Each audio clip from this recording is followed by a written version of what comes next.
Welcome to सीधी शिक्षा। जैसा कि हम लोग देख रहे थे क्लास 9 का मैथमेटिक्स का 9 चैप्टर 9.1 को हम लोग इसका प्रीवियस वीडियो में इसको कंप्लीट कर चुके हैं। अब एक्सरसाइज 9.2 स्टार्ट करते हैं। दिए गए चित्रों में ए बी समांतर है, सी डी तथा ई एफ एक तिर्यक रेखा है जो ए बी और सी डी को एच और जी पर प्रतिच्छेद करती है। तो एक्स और इसका वैल्यू ज्ञात करना है हमको। क्लियर? तो चलिए ज्ञात करते हैं भाई यहाँ से हम लोग। क्लियर? तो फर्स्ट है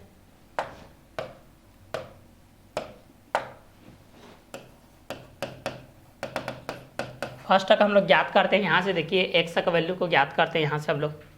क्लियर? एक्स और 3x का वैल्यू यहाँ से हम लोग ज्ञात करते हैं। यहाँ पर दिया गया है देखिए 2x और 3x यहाँ पर दिया गया है, तो इस चीज़ को हम लोग ज्ञात करते हैं। तो कितना हो जाएगा 2x 3x, तो यहाँ पर हो जाएगा चूँकि ए बी समांतर सी डी दिया गया है फर्स्ट में, इसलिए कितना हो जाएगा आपका सी जी ई। यहाँ हो जाएगा एंगल सी जी ई हो जाएगा, और एक और एंगल क्या हो जाएगा जी एक्स के बेस में या वाई के बेस पे हो जाएगा। क्लियर? तो सी जी ई इक्वल टू कितना दिया गया है 2x, और यहाँ पर दिया गया है G H B equal to दिया गया है 3x। इस चीज़ को हम लोग जोड़ते हैं तो कितना हो जाएगा 2x plus 3x equal to हो जाएगा 180 डिग्री। यहाँ से तो कितना हो जाएगा 5x इक्वल टू हो जाएगा 180 डिग्री। तो x का वैल्यू कितना हो जाएगा 180/5, 5 या 15, 5 छक्के 30। x का वैल्यू कितना आ गया 36 डिग्री। तो चूंकि y और 3x का कितना है एक दूसरे का शीर्षाभिमुख कोण है, इसलिए y इक्वल टू 3x। ये आप लोगों का क्या है शीर्षाभिमुख कोण, शीर्षाभिमुख कोण। तो y का वैल्यू कितना हो जाएगा 3 गुणित 36, 3 छक्के 18, 3 3 9 1 10, 108 अंश। ये आपका पहला का आंसर रहेगा। ठीक है। दूसरा में हम लोग देखते हैं भाई, दूसरा में क्या दिया है। दूसरा में यहाँ पर दिया देखिए 4x - 23 है और 3x है इक्वल टू y के बेस पे दिया गया। तो 4x - 23, 3x को हम लोग देखते हैं। चलिए तो कितना हो जाएगा 4x - 23 और इक्वल टू कितना हो जाएगा प्लस 3x इक्वल टू हो जाएगा 180 डिग्री। तो यहाँ पर हो जाएगा 7x इक्वल टू 180 प्लस 3, 23 जुड़ेगा तो कितना हो जाएगा 3, 8 9 10, 1 203 हो जाएगा। 200 कितना हो जाएगा 3, 7x इक्वल टू 203, इसलिए x का वैल्यू कितना हो जाएगा 203/7, 7 1 कम 7 दूनी 14, 6 7 नहीं 63, x का वैल्यू कितना आ जाएगा 29 डिग्री। ठीक है। तो y का वैल्यू कितना आ जाएगा, y का वैल्यू 3x है, तो y का वैल्यू हो जाएगा 3x, 3 × 29 कितना हो जाएगा ये 3 9 3 27, 7 3 2 6 2 8, 87 डिग्री। ये रहेगा आपका सेकेंड का आंसर। चलिए थर्ड को देखते हैं भाई, थर्ड को देखते हैं सेकेंड का आंसर। तो फर्स्ट टाइम हमारे पास क्या दिया गया था ए बी समांतर सी डी है, और दूसरा में भी ए बी समांतर सी डी के बेस। थर्ड को हम लोग देखते हैं। यहाँ पर दिया गया है 2y + 15 दिया गया है 3y - 10, तो यहाँ पर हो जाएगा 3y - 10 प्लस 2y + 15, 180 डिग्री के बेस पे हो जाएगा। तो ये 5y + 5 इक्वल टू हो जाएगा 180 डिग्री।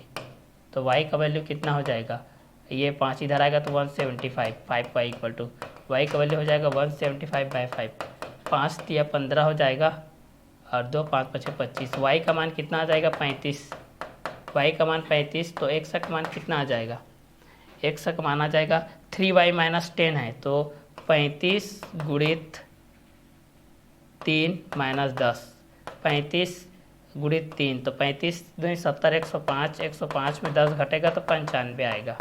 ये रहेगा आपका आंसर। क्लियर? तो ये क्वेश्चन और फर्स्ट सेकेंड थर्ड के बेस पे हो गया। क्लियर? ये आपका पहला का था, ये आपका दूसरा, ये आपका तीसरा। अब देखते हैं second number question. Second number question में क्या दिया गया देखिए, दिए गए चित्रों में ए बी समांतर सी डी है और सी डी समांतर ई एफ है, एक तिर्यक रेखा जो ए बी और वाई जेड पर 3:7 का बनाता है। तो चलिए इस चीज़ को सॉल्व करते हैं भाई। दिया है ए बी समांतर सी डी, दिया है ए बी समांतर सी डी समीकरण नंबर 1, और दूसरा दिया है सी डी समांतर ई एफ समीकरण नंबर 2।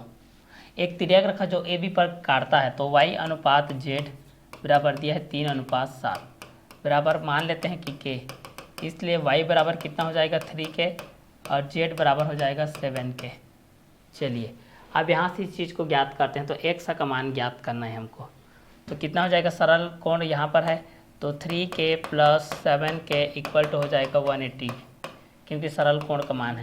तो यहाँ से 10k इक्वल टू कितना हो जाएगा 180 डिग्री, इसलिए k का वैल्यू हो जाएगा 180/10। जीरो कटेगा, k का वैल्यू हो जाएगा 18 डिग्री, इसलिए y का वैल्यू कितना हो जाएगा, y का वैल्यू 3 × k 18 × 3 = 54 हो जाएगा। और z का वैल्यू कितना हो जाएगा 7k, तो यह हो जाएगा 7 × 18।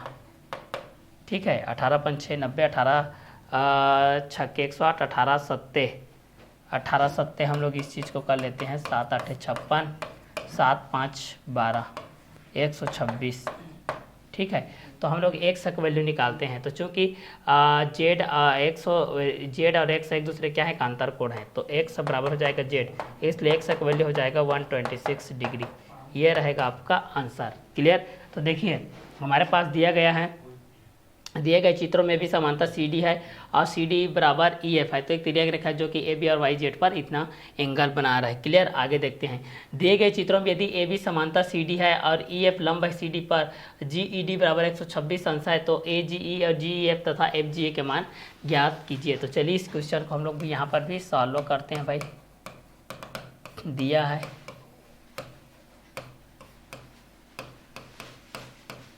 है ए बी समांतर सी डी, समीकरण नंबर 1। दूसरा दिया गया है ई एफ लंब है सी डी पर, समीकरण नंबर 2। और चूंकि हमको प्राप्त है, क्या प्राप्त है, जी ई डी बराबर 126 डिग्री, ये प्राप्त है। क्लियर। तो ए जी ई बराबर भी हो जाएगा 126 डिग्री।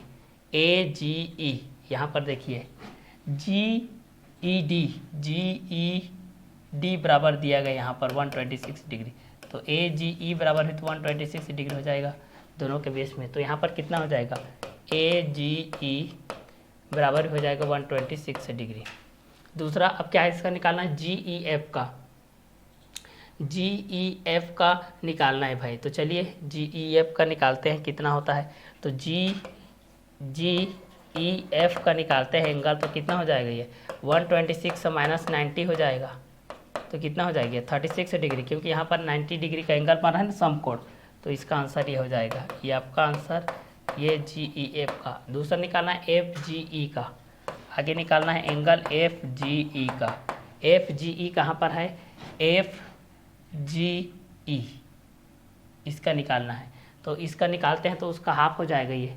ठीक है, 126 का बटा हो जाएगा, हाफ कितना हो जाएगा, 2 छक्के 12 हो जाएगा और 126 के बटे में हो जाएगा। ठीक है, तो 126 के बटे हम घटा देते हैं, 180 अंश में घटा देते हैं इसको, 180 माइनस 126 कितना हो जाएगा, ये 30 हो जाएगा, 40 50 4 54 डिग्री हो जाएगा, 54 डिग्री हो जाएगा इसका एफ जी ई का वैल्यू, ये आपका 54 डिग्री, ये रहेगा आपका आंसर। क्लियर। तो इस दिए गए चित्र में आप लोगों के अनुसार ये दिया गया था, क्या दिया गया था कि ए बी समांतर आपका सी डी है और सी डी समांतर ई एफ क्या है, लंबा है सी डी पर। क्लियर। आगे देखते हैं क्वेश्चन नंबर 4। दिए गए चित्र में यदि पी क्यू समांतर एस टी है और पी क्यू आर का वैल्यू 110 अंश दिया गया है भाई। तो चलिए इस क्वेश्चन को सॉल्व करते हैं, क्वेश्चन नंबर 4 को। क्वेश्चन नंबर 4 दिया है पी क्यू समांतर एस टी और दूसरा एंगल पी क्यू आर बराबर दिया गया 110 अंश और आर एस टी बराबर दिया गया है, आर एस टी बराबर दिया गया है 130 अंश, इतना दिया गया है। तो चलिए हम लोग एस टी समांतर R P Q R S T U खींचते हैं। एस टी समांतर आर यू खींचा, एस टी समांतर आर यू खींचा, तब हमको किसका वैल्यू ज्ञात करना है, क्यू आर एस का वैल्यू ज्ञात करना है। इसलिए एंगल क्यू आर एस बराबर हो जाएगा, क्यू आर एस बराबर कितना हो जाएगा, इस चीज़ को हम लोग देखते हैं। तो यहाँ पर हम इस चीज़ को देखते हैं तो कितना हो जाएगा इस चीज़ को, क्यू आर एस बराबर देखते हैं। चलिए तो यहाँ पर हम लोग देखते हैं 130, तो यहाँ पर प्रतिवर्ती कोण के रूप में हो जाएगा, तो 130 प्लस 110 डिग्री हो जाएगा ये, कितना हो जाएगी ये 240, और ये हो जाएगा प्रतिवर्ती कोण के रूप में हो जाएगा, प्रतिवर्ती कोण के रूप में हो जाएगा ये आप लोगों का 360 माइनस हो जाएगा 240, कितना बचेगा आप लोगों के पास 120 बचेगा। तो चूँकि एंगल क्यू आर एस बराबर हो जाएगा 120/2, 2 1 कम 2, 2 छक्के 12, 2 शून्य 0, 60 अंश ये रहेगा, क्योंकि इसका प्रतिवर्ती है मतलब आधा के बेस पे हो जाएगा, ये प्रतिवर्ती कोण के बेस पे तो आधा के बेस में हो जाएगा। तो चौथा क्यू आर एस का वैल्यू कितना हो जाएगा आप लोगों के पास 60 डिग्री हो जाएगा। आगे का क्वेश्चन को देखते हैं, क्वेश्चन नंबर 5। दिए गए चित्र में ए बी समांतर है सी डी, ए बी समांतर क्या है सी डी, ए बी समांतर सी डी है, ए पी क्यू बराबर 50 डिग्री दिया गया है। चलिए इस चीज़ को देखते हैं, दिया है हमारे पास, दिया है ए बी समांतर क्या है सी डी। समीकरण नंबर 1 मान लेते हैं भाई इसको, ए पी क्यू का वैल्यू दिया गया है 50 डिग्री, हमारे पास क्या दिया गया है ए पी क्यू का वैल्यू, ए पी क्यू का वैल्यू दिया गया है 50 डिग्री, ठीक है। और पी आर डी का वैल्यू दिया गया है पी आर डी का वैल्यू दिया गया है 127 डिग्री। तो एक्स और वाई का मान ज्ञात करना है, तो हमको यहाँ से एक्स का और वाई का वैल्यू फाइंड आउट करना है। क्लियर? तो चलिए इस चीज़ को हम लोग देखते हैं। तो दिए गए चित्र में यदि ए बी समांतर सी डी है और ए पी क्यू बराबर 50 डिग्री है और पी आर डी बराबर 127 डिग्री है, तो एक्स और वाई का वैल्यू फाइंड आउट करना है आपको। क्लियर? तो चलिए आगे हम इस चीज़ को सॉल्व करते हैं। तो चलिए यहाँ से हम लोग सॉल्व करते हैं, एक्स के लिए करते हैं और किसके लिए करते हैं, वाई के लिए करते हैं हम लोग, ठीक है। तो एक्स और वाई के बीच में करते हैं, तो एक्स के बीच में करेंगे तो यहाँ से कितना आता है वैल्यू, तो यहाँ से तो एक्स यहाँ पर है तो एक्स और 50 डिग्री हो जाएगा, एक्स का तो वैल्यू 50 डिग्री हो जाएगा, ये एक अंतर कोण के बेस पे एक अंतर कोण है, तो ये आपका आंसर हो जाएगा। वाई का वैल्यू को निकालते हैं भाई, वाई का वैल्यू कितना हो जाएगा 127 के बेस पे है, तो वाई का वैल्यू कितना हो जाएगा, तो इस चीज़ को हम लोग यहाँ से निकालते हैं। चलिए तो एक्स प्लस हो जाएगा ना, एक्स प्लस कर देते हैं इस चीज़ को, एक्स प्लस 127 डिग्री के बेस पे है। तो चलिए इस चीज़ को हम लोग करते हैं, तो वाई का वैल्यू हो जाएगा यहाँ से कितना आ जाएगा, वाई का वैल्यू 127 डिग्री के बेस पे है, तो इसका भी वैल्यू हो जाएगा 127 के बेस पे हो जाएगा। क्लियर? ये रहेगा आपका आंसर, ये आप लोगों का है, ये वाई हो जाएगा, ये आप लोगों का एक्स। क्लियर? तो ये y का वैल्यू, ये x का वैल्यू हो जाएगा। आगे देखते हैं क्वेश्चन नंबर 6। दिए गए चित्र में x और y का मान ज्ञात कीजिए। चलिए दिए गए चित्र में हम लोग x और y का वैल्यू ज्ञात करना है, फाइंड आउट करना है। चलिए इस चीज़ को हम लोग सॉल्व करते हैं भाई। दिया है x का वैल्यू ज्ञात करते हैं, तो यहाँ पर हो जाएगा x का वैल्यू हो जाएगा, x का वैल्यू हो जाएगा 80 डिग्री, क्योंकि ये दोनों क्या है, संगत कोण है, संगत कोण, ये आपका संगत कोण हो गया, इसलिए आंसर हो जाएगा। और दूसरा चूँकि 80 प्लस वाई इक्वल टू हो जाएगा 180 डिग्री, एक ही ओर के सरल कोण, एक ही रेखा पर बने सरल कोण, एक ही रेखा पर बने सरल कोण, सरल कोण, एक ही रेखा पर बने सरल कोण। तो यहाँ से कितना हो जाएगा, वाई का वैल्यू कितना हो जाएगा भाई, वाई का वैल्यू हो जाएगा 180 माइनस 80। क्लियर? तो यहाँ पर हो जाएगा y का वैल्यू कितना हो जाएगा 100 डिग्री, y का वैल्यू कितना हो जाएगा 100 डिग्री, ये रहेगा आपका आंसर। क्लियर? तो ये फर्स्ट क्वेश्चन नंबर 6 हो गया। दिए गए चित्र में x और y का मान ज्ञात कीजिए, ये आंसर हो जाएगा 6 नंबर का। चलिए आगे का क्वेश्चन को हम लोग सॉल्व करते हैं भाई। आगे है क्वेश्चन नंबर 7। दिए गए चित्रों में x और y का मान ज्ञात कीजिए, यहाँ ए बी समांतर सी डी है। तो चलिए दिया गया है क्वेश्चन नंबर 7 के लिए हम लोग इस चीज़ को सॉल्व करते हैं भाई। यहाँ से सॉल्व दिया है यहाँ पर ए बी समांतर सी डी, ए बी समांतर सी डी है और हमको ज्ञात करना है एक्स और वाई का वैल्यू, ज्ञात करना है एक्स का वैल्यू ज्ञात करना है और किसका वैल्यू ज्ञात करना है, वाई का। क्लियर? तो चलिए यहाँ से हम लोग डायग्राम के बेस में देखते हैं। त्रिभुज हम लोग देखते हैं ADB में, त्रिभुज ADB में, त्रिभुज ADB में, इस छोटे से त्रिभुज में देखते हैं भाई हम लोग ADB में, इसमें देखते हैं त्रिभुज ADB में। तो एंगल हो जाएगा angle A plus angle D plus angle B equal to होता है 180 डिग्री। चूँकि हम लोग जानते हैं कि चूँकि त्रिभुज के तीनों अंतः कोणों के योग, चूँकि त्रिभुज के तीनों अंतः कोणों का योग, चूँकि त्रिभुज के तीनों अंतः कोणों का योग 180 अंश होता है। ठीक है, तो चलिए यहाँ से हम लोग ज्ञात करते हैं। ए का वैल्यू कितना दिया गया है, देखिए ए का वैल्यू 60 डिग्री दिया गया है, और डी का वैल्यू हमको ज्ञात करना है। बी का वैल्यू कितना दिया गया है, बी का वैल्यू दिया गया है 59 डिग्री, इक्वल टू हो जाएगा 180 डिग्री। तो चलिए यहाँ से इस चीज़ को सॉल्व करते हैं तो कितना हो जाएगा, एंगल डी का वैल्यू हो जाएगा 180 माइनस हो जाएगा 60 माइनस 59, तो ये हो जाएगा एंगल डी इक्वल टू हो जाएगा 180 माइनस कितना हो जाएगा, इसको घटाते हैं भाई, ये कितना हो जाएगा 119 120, तो 61 हो जाएगा। एंगल डी का वैल्यू कितना हो जाएगा 61 डिग्री, ये हो जाएगा 61 डिग्री के बेस पे। अब यहाँ से हम लोगों को किसका वैल्यू ज्ञात करना है, एक्स का वैल्यू ज्ञात करना है। ठीक है, तो चूँकि एक्स है मतलब CDE, एंगल CDE बराबर हो जाएगा हमारा एंगल DBA, एंगल DBA इसके बराबर आपका ये वाला होगा। तो क्या CDE का वैल्यू क्या है, एक्स है, इक्वल टू कितना हो जाएगा 59 डिग्री, अंतर कोण, एक अंतर कोण हो जाएगा, ये रहेगा आपका आंसर। और y का वैल्यू हो जाएगा 60 डिग्री, y का वैल्यू कितना हो जाएगा यहाँ से आपका 60 डिग्री, ये रहेगा आपका आंसर। तो ये था आप लोगों का क्वेश्चन नंबर 7 के बीच का आंसर। क्लियर, जब हमारे पास दिया गया था कि दिए गए चित्रों में x और y का मान ज्ञात कीजिए, जब ए बी समांतर क्या दिया गया है, CD दिया गया है। क्लियर, आगे देखते हैं क्वेश्चन नंबर 8। निम्नलिखित चित्रों में ए बी समांतर CD है तो x का मान ज्ञात कीजिए। तो चलिए क्वेश्चन नंबर 8 के लिए हम लोग देखते हैं भाई। क्वेश्चन नंबर 8 के लिए दिया है हमारे पास, इस चीज़ को देखते हैं।